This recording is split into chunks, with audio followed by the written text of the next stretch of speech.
धसाऊ expressway, सड़क कम surprise ज्यादा। Lucknow Kanpur expressway, नाम सुनते ही दिमाग में क्या आता है? तेज रफ्तार, शानदार सफर और विकास की रफ्तार। लेकिन इस एक्सप्रेसवे पर सफर करने वालों को अब शायद एक और चीज की उम्मीद रखनी पड़े। अगला धसाव कहाँ होगा?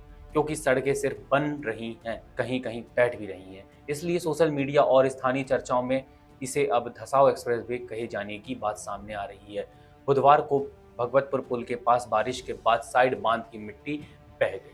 इसके अलावा दो और जगहों पर सड़क धंसने की जानकारी सामने आई, यानी एक्सप्रेसवे पर बारिश हुई और सड़क ने फिर अपनी स्थिति बदल ली। जरा सोचिए, जिस सड़क पर गाड़ियां दौड़नी चाहिए वहां अगर सड़क ही धीरे धीरे नीचे जाने लगे तो सवाल सिर्फ गड्ढों का नहीं, निर्माण की गुणवत्ता और निगरानी का है। 63 किलोमीटर लंबे इस एक्सप्रेसवे के करीब 42 किलोमीटर हिस्से में पहले भी सड़क धंसने और तारकोल उखड़ने जैसी समस्याएं सामने आती रही हैं। अब सवाल ये है कि आखिर बार बार ऐसी स्थिति क्यों बन रही है? भागवतपुर पुल के पास रिटेनिंग वॉल से लगी मिट्टी बारिश में बह गई। एक जगह क्रैश बैरियर के नीचे ही की मिट्टी भी सिसकी, जहां बाद में भराव का काम किया गया। और कहानी यहीं खत्म नहीं होती। एक अन्य स्थान पर सड़क की पट्टी का बड़ा हिस्सा धंस गया। कहीं मरम्मत चल रही है तो कहीं करीब 1 किलोमीटर का ट्रैफिक डायवर्जन करना पड़ा।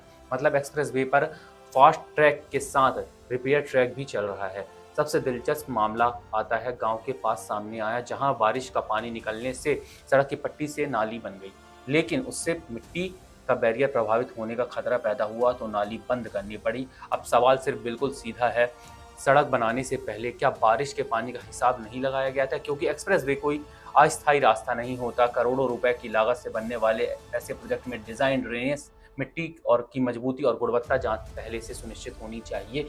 हालांकि राहत की बात यह है कि कुरारी पुल के पास उखड़ी सीमेंट की परत मरम्मत कर दी गई है, यानी शिकायत सामने आई तो कार्रवाई भी हुई। लेकिन असली सवाल आगे का है, हर बार सड़क धंसने और उसके बाद मरम्मत, क्या यही व्यवस्था है? जनता को ऐसी सड़क चाहिए जिस पर वह भरोसे से गाड़ी चला सके, ना कि बारिश के बाद एक्सप्रेसवे का नया अपडेट देखने के लिए मजबूर हो। क्योंकि विकास की असली पहचान सिर्फ चमकती सड़क नहीं होती। असली पहचान ये है कि सड़क बारिश में भी सड़क ही रहे, तालाब, नाली या धंसाव का अध्याय न बन जाए। अब सवाल NHAI और निर्माण एजेंसी से है, आखिर बार बार धंसाव की वजह क्या है? जिम्मेदारी किसकी है?